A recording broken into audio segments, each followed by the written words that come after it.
publiko ukol sa current situation ng kapatiran. Triskelion ang kaugama, Pi Sigma Fraternity Sorority ay itinatag noong 1968 para sa mga brothers, at 1969 para sa mga sisters.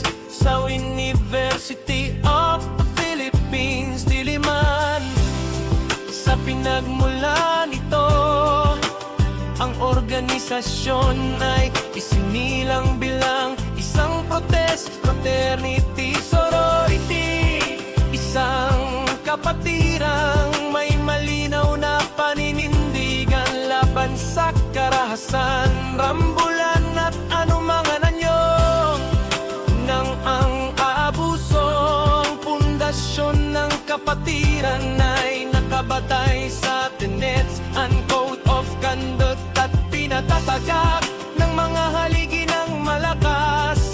Malayang kapatiran, Triskelion, na nagsisilbing gabay sa paghubog ng responsableng liderato, disiplina at pagkakaisa sa hanay ng mga kasapi.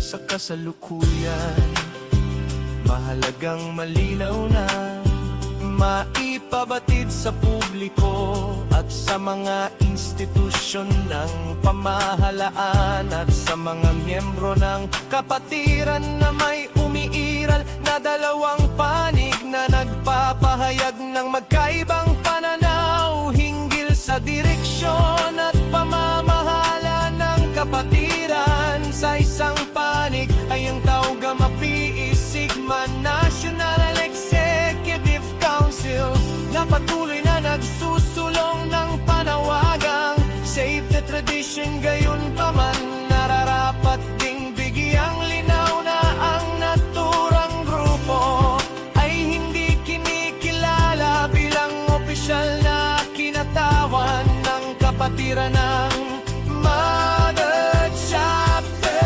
University of the Philippines, Diliman at ng mga kinikilalang ama ng kapatiran.